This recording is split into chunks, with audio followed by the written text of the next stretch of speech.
ಮುನೀಂದ್ರ, ಈಗ ತಮಗೆ ಸಮಾಧಾನವಾಯಿತೆ? ತಾವು ಬೇಡಿದ ದಾನ ತಮಗೆ ಸೇರಿತೆ? ನೆಲ್ಲವೂ ನನ್ನದಾಯಿತು ಹರಿಶ್ಚಂದ್ರ.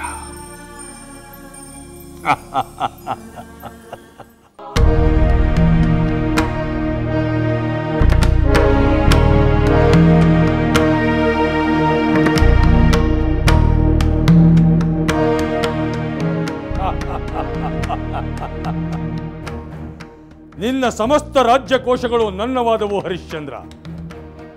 ಒಂದು ವಿಷಯವನ್ನ ನಾವು ಗಮನಿಸಲಿಲ್ಲ, ನೀನು ಮರೆತಿರುವ ಹಾಗಿದೆ. ಅದೇನೆಂದು ಅಪ್ಪಣೆ ಕೊಡಿ ಮುನೀಂದ್ರ. ದಕ್ಷಿಣೆ ಇಲ್ಲದೆ ದಾನ ನೀಡಿರುವೆ. ಆ ದಾನಕ್ಕೆ ಮಾನ್ಯತೆ ಇಲ್ಲವೆಂದು ಸಂಪ್ರದಾಯವು ಹೇಳುತ್ತದೆ. ಸಂಪ್ರದಾಯಗಳನ್ನು ಮೀರುವುದನ್ನು ಶಾಸ್ತ್ರವು ಸಮ್ಮತಿಸುವುದು. ಆಗಿರುವ ಅಚಾತುರ್ಯವನ್ನು ಸರಿಪಡಿಸಬೇಕಾದರೆ ನೀನು ನನಗೆ ದಕ್ಷಿಣೆಯ ಹಣವನ್ನು ನೀಡಲೇಬೇಕು.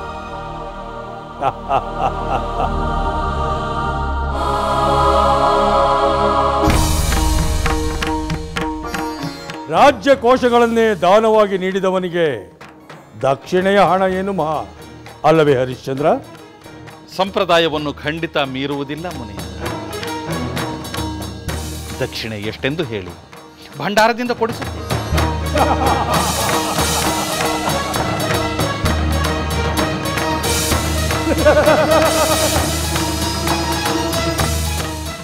ಸಮಸ್ತ ರಾಜ್ಯಕೋಶಗಳು ಕೈಬಿಟ್ಟು ಹೋದವಲ್ಲ ಎಂಬ ಚಿಂತೆಯಲ್ಲಿ ಹರಿಶ್ಚಂದ್ರನ ವಿವೇಕಕ್ಕೆ ಮಂಕು ಬಡಿದಿರುವ ಹಾಗಿದೆ.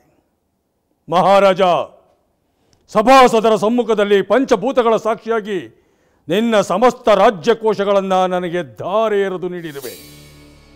ಅಂದರೆ ಆ ಭಂಡಾರ ಯಾರಿಗೆ ಸೇರುತ್ತದೆ? ಅದು ತಮ್ಮದೇ ಮುನೀಂದ್ರ. ಅಂದರೆ ನನಗೆ ಸಲ್ಲಬೇಕಾದ ದಕ್ಷಿಣೆಯ ಹಣವನ್ನ ನನ್ನ ಭಂಡಾರದಿಂದಲೇ ತೆಗೆದುಕೊಡುತ್ತೀಯಾ? ದಯಮಾಡಿ ಕ್ಷಮಿಸಬೇಕು.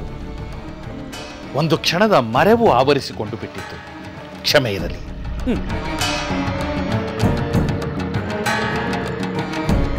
ಹರಿಶ್ಚಂದ್ರ, ಭಂಡಾರದ ಮೇಲೆ ವ್ಯಾಮೋಹವಿದ್ದರೆ ಭಂಡಾರವನ್ನ ರಾಜ್ಯಕೋಶಗಳನ್ನ ನೀನೇ ಇಟ್ಟುಕೋ.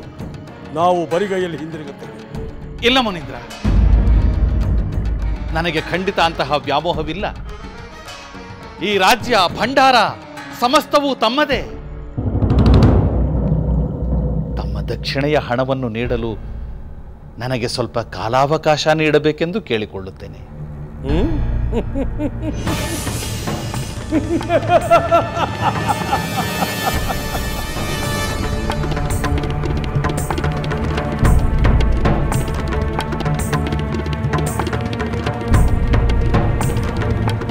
ವಿಶಾಲ ಸಾಮ್ರಾಜ್ಯಕ್ಕೆ ಚಕ್ರವರ್ತಿ, ಮುತ್ತು ರತ್ನ ಭದ್ರ ವೈಡೂರ್ಯಗಳಿಂದ ತುಂಬಿ ತುಳುಕುತ್ತಿರುವ ಭಂಡಾರದ ಒಡೆಯ, ಕೇಳಿದ್ದನ್ನ ಇಲ್ಲವೆನ್ನದೆ ಉದಾರವಾಗಿ ನೀಡುವ ಕೊಡುಗೈ ದಾನಿ, ಒಂದು ಕ್ಷಣದ ಹಿಂದೆ ಈಗ ನನಗೆ ಸಂದಾಯವಾಗಬೇಕಾದ ದಕ್ಷಿಣೆಯ ಹಣವನ್ನು ನೀಡಲು ಕಾಲಾವಕಾಶವನ್ನು ಬೇಡುತ್ತಿದ್ದಾನೆ.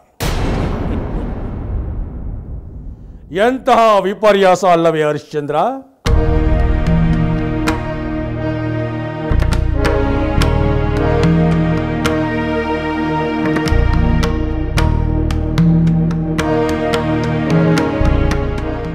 ಆಯಿತು, ನಿನಗೆ 1 ತಿಂಗಳ ಕಾಲಾವಕಾಶವನ್ನು ನೀಡುತ್ತಿದ್ದೇನೆ. ಅಷ್ಟರೊಳಗಾಗಿ ನನಗೆ ಸಂದಾಯವಾಗಬೇಕಾದ ದಕ್ಷಿಣೆಯ ಹಣವನ್ನು ನೀಡಿ ನಿನ್ನ ಸತ್ಯವಾಕ್ಯವನ್ನು ಉಳಿಸಿ. ಆಗಲಿ ಮುನೀಂದ್ರ, ಹಾಗೆಯೇ ಆಗಲಿ. ಅಷ್ಟರೊಳಗೆ ತಮ್ಮ ದಕ್ಷಿಣೆಯ ಧನವನ್ನು ಸಲ್ಲಿಸುತ್ತೇನೆ. ದಯಮಾಡಿ ದಕ್ಷಿಣೆಯ ಮೊತ್ತವೆಷ್ಟೆಂದು ತಿಳಿಸಬೇಕು. ದಕ್ಷಿಣೆಯ ಮೊತ್ತ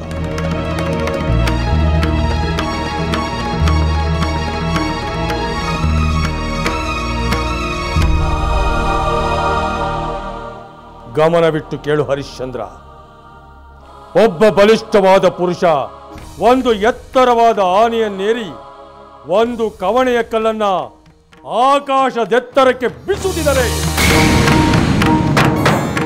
ಅದು ಎಷ್ಟು ಎತ್ತರಕ್ಕೆ ಚಿಮ್ಮುವುದೋ ಅಷ್ಟು ಎತ್ತರದ ಧನದ ರಾಶಿಯನ್ನ ನೀನು ನನಗೆ ದಕ್ಷಿಣೆಯಾಗಿ ನೀಡಬೇಕು.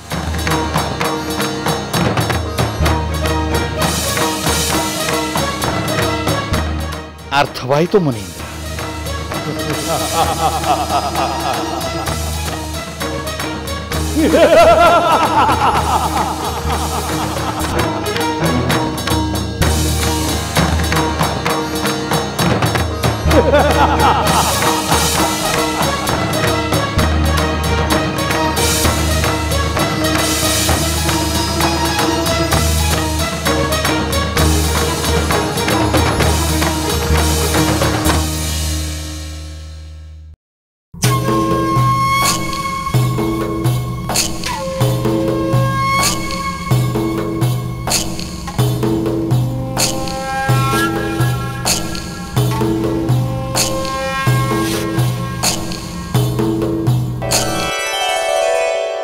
ಹೀಗೆ ಹರಿಶ್ಚಂದ್ರ ಮಹಾರಾಜರು ಕಿಂಚಿತ್ ಹಿಂಜರಿಯದೆ ಯಾವುದೇ ಆಲೋಚನೆ ಮಾಡದೆ ತನ್ನ ಸರ್ವಸ್ವವನ್ನು ವಿಶ್ವಾಮಿತ್ರ ಮುನಿಗಳಿಗೆ ದಾನವಾಗಿ ನೀಡಿದರು. ಮುನಿ ಕೇಳಿದ ದಕ್ಷಿಣೆಯ ಧನವನ್ನು ನೀಡುವೆಲೆಂದು ತನ್ನ ಮಾತು ನೀಡಿದರು. ಚಕ್ರವರ್ತಿ ಆದವರು ಅತಿ ಸಾಮಾನ್ಯರಾಗಿ ಮಡದಿ ಚಂದ್ರಮತಿ ಪುತ್ರ ಲೋಹಿತಾಶನೊಂದಿಗೆ ಅಯೋಧ್ಯೆಯನ್ನು ಬಿಟ್ಟು ಹೊರಟರು. ಪುರದ ಪುಣ್ಯವೇ ಹೋಗುತ್ತಿರುವಂತೆ ಸಮಸ್ತ ಪ್ರಜೆಗಳು ಕಣ್ಣೀರು ಮಿಡಿಯುತ್ತಾ ಬೀಳ್ಕೊಟ್ಟರು. ಅವರನ್ನ ತಾನೇ ಸಂತೈಸಿ ವಿಶ್ವಾಮಿತ್ರ ಮುನಿಗಳಿಗೆ ನಿಷ್ಠೆಯಿಂದ ನಡೆದುಕೊಳ್ಳಬೇಕೆಂದು ಹೇಳಿ ಹರಿಶ್ಚಂದ್ರರು ಹೊರಟು ಹೋದರು. ನೀವು ತಿಂದರೆ ನಾನು ತಿಂದಂತೆ, ನೀವು ಆನಂದ ಪಟ್ಟರೆ ನಾನು ಆನಂದ ಪಟ್ಟಂತೆ. ಆಹಾ, ನನ್ನ ಆನಂದದಲ್ಲಿ ನಿನ್ನ ಆನಂದವನ್ನು ಕಾಣುವೆಯಲ್ಲ. ನಿನ್ನಂಥ ಬಂಧುವನ್ನು ಬೇರೆಲ್ಲೂ ನಾ ಕಾಣೆ. ಹಾಗನ್ನಬೇಡಿ ಮಹಾರಾಣಿ.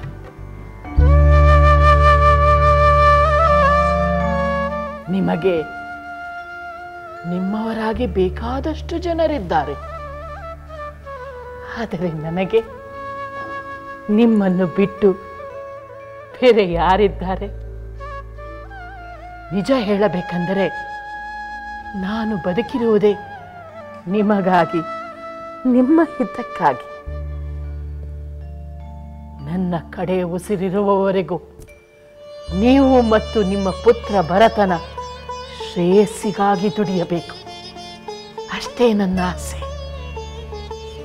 ನಿನ್ನಂತಹ ಮಾತೃ ವಾತ್ಸಲ್ಯದ ಹಿತೈಷಿ ಸಿಕ್ಕಿರುವುದು ನನ್ನ ಭಾಗ್ಯ ಮಂತರೆ.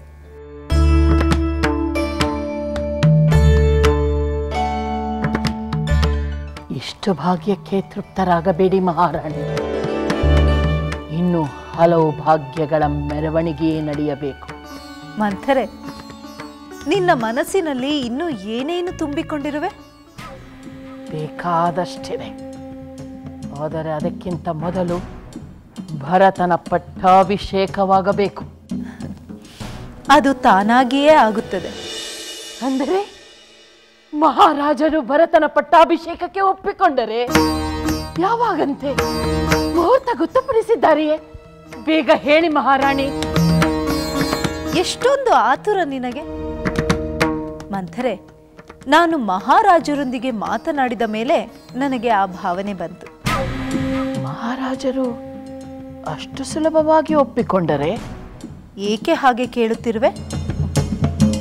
ಮಹಾರಾಜರಿಗೆ ಹಿರಿಯ ಪುತ್ರ ರಾಮನ ಮೇಲೆ ಹೆಚ್ಚು ಪ್ರೀತಿ. ರಾಮಚಂದ್ರನಿಗೂ ನನ್ನ ಮೇಲೆ ಅಪಾರವಾದ ಪ್ರೀತಿ ಇದೆ. ಸವತಿ ಮಗನ ಪ್ರೀತಿ ಸತ್ಯವೆಂದು ಭ್ರಮಿಸಬೇಡಿ ಮಹಾರಾಣಿ. ಪಾಪ, ಅವನ ಮೇಲೇಕೆ ನಿನಗೆ ಅಸಹನೆ? ಹಾಗೆ ನೋಡಿದರೆ ತಂದೆಯ ನಂತರ ಹಿರಿಯ ಪುತ್ರನೇ ಸಿಂಹಾಸನವನ್ನೇರುವ ಅಧಿಕಾರವುಳ್ಳವನಲ್ಲವೇ? ಮತ್ತೇಕೆ ಅವರು ನಿಮ್ಮನ್ನು ವಿವಾಹವಾಗಲು? ಸಾಯುವವರೆಗೂ ನಿಮ್ಮ ಪುತ್ರ ಭರತ ರಾಮನ ಸೇವಕನಾಗೆ ಬಾಳಬೇಕೇನೋ? ಹೇಳಿ ಮಹಾರಾಣಿ, ಬಾಳಬೇಕೇನೋ?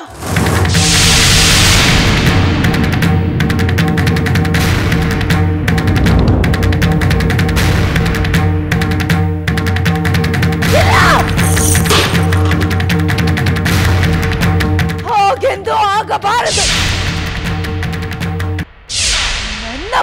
ಭರತ ಆ ರಾಮನ ಸೇವಕನಾಗಿರುವುದೇ. ಹಾಗಾಗುವುದಕ್ಕೆ ನಾನು ಬಿಡುವುದಿಲ್ಲ ಮಂಥರೆ.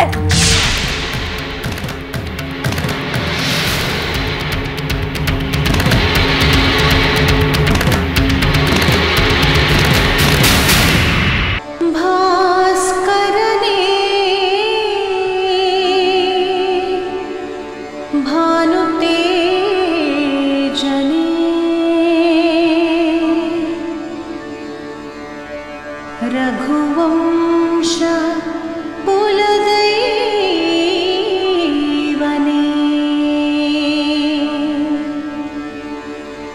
अनवरत पति सेवे अनुकाल पति भक्ति अनवरत पति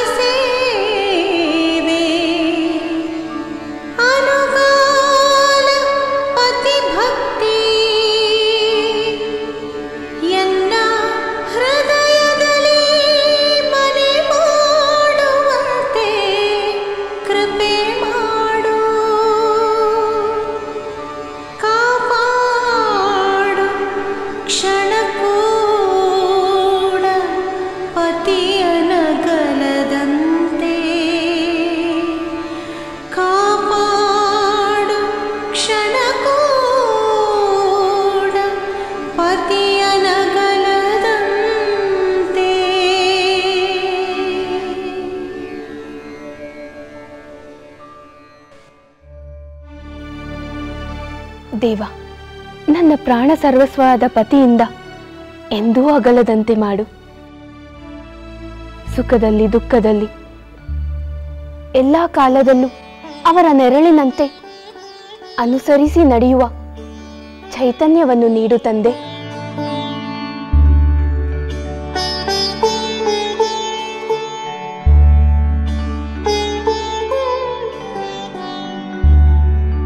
ಸ್ವಾಮಿ,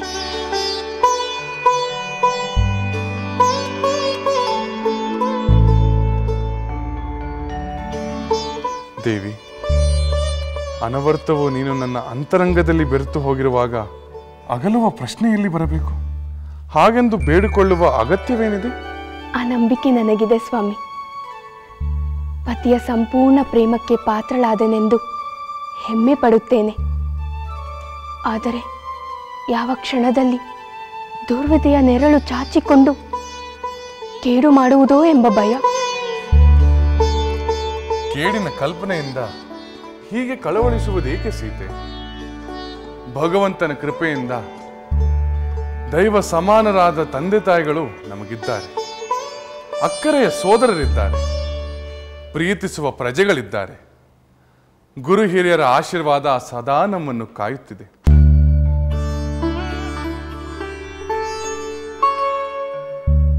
ಆದರೂ ಮಾತೆ ಕೇಕಿ ದೇವಿಯವರ ತಂದೆ ಅಶ್ವಪತಿ ಮಹಾರಾಜರ ವಿಷಯ ಕೇಳಿದ ಮೇಲೆ ಬೇಡವೆಂದರೂ ಮನಸ್ಸು ಅಧೀರವಾಗುತ್ತಿದೆ. ಅಂದರೆ ಅವರು ತಮ್ಮ ಪತ್ನಿಯನ್ನು ತ್ಯಾಗ ಮಾಡಿದ ವಿಷಯವನ್ನು ನೀನು ಕೇಳಿದೆಯಾ? ಹೌದು ಸ್ವಾಮಿ. ಇರುವೆಗಳ ಮಾತಿನ ಪರಿಣಾಮವಾಗಿ ಅವರ ರಾಣಿ ಅರಮನೆಯಿಂದ ಪತಿಯಿಂದ ದೂರವಾದರಲ್ಲ, ಅದೇ ಮತ್ತೆ ಮತ್ತೆ ನೆನಪಾಗುತ್ತಿದೆ. ದೇವಿ, ಅಶ್ವಪತಿ ಮಹಾರಾಜರು ಧರ್ಮಾತ್ಮರು, ಧರ್ಮವನ್ನು ಮೀರಿ ನಡೆದವರಲ್ಲ.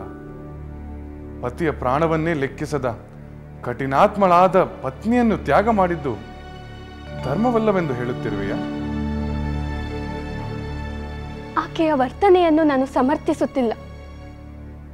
ಒಂದು ಕಡೆ ಪತಿಯ ಸತ್ಯವಾಕ್ಯ ಪರಿಪಾಲನೆಗಾಗಿ ರಾಜಕೋಶಗಳನ್ನು ತೊರೆದು ಪತಿಯ ಹಿಂದೆ ಸಾಗಿದ ಹರಿಶ್ಚಂದ್ರ ಮಹಾರಾಜರ ಪತ್ನಿ ಚಂದ್ರಮತಿ ದೇವಿ, ಇನ್ನೊಂದು ಕಡೆ ಪತಿಯ ಪ್ರಾಣ ಹೋದರೂ ನನ್ನ ಹಠವೇ ಗೆಲ್ಲಬೇಕು ಎಂಬ ಹೆಣ್ಣು.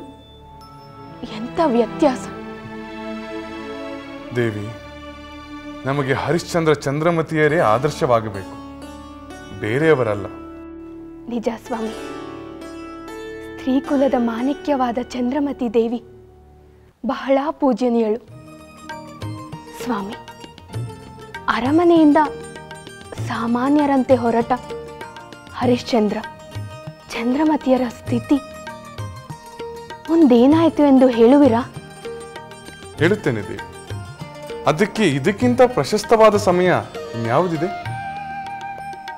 ತನ್ನ ಸರ್ವಸ್ವವನ್ನು ವಿಶ್ವಾಮಿತ್ರ ಮುನಿಗಳಿಗೆ ದಾನ ಮಾಡಿ ದಕ್ಷಿಣೆಯ ಧನ ಸಂಪಾದನೆಗಾಗಿ ಹೊರಟು ಕಾಶಿನಗರಕ್ಕೆ ಬಂದರು.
ಸೀತೆ ಸಹನೆಗೆ ಸೋತಿತು, ಅಂಕೆ ಇರದ ಅಸುರ ಕುಲವು ರಾಮ ಬಾಣಕ್ಕೆ ಅಡಗಿತು.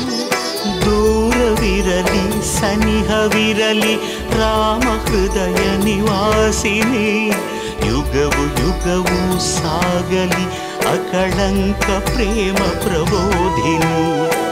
ಅಮರಗಾಧೆ ಧರಣಿ ಜಾತೆ ಸಾಧ್ವೆ ಸೀತೆ ಸುಚರಿತೆ, ಸಹನ ಶಕ್ತಿ ಪತಿಯ ಭಕ್ತಿ ಲೋಕಮಾನ್ಯ ವಂದಿತೆ.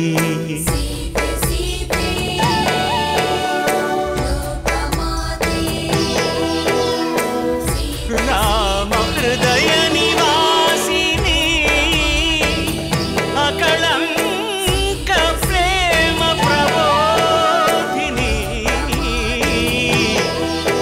ಸೀತೆ ಮಾತೆ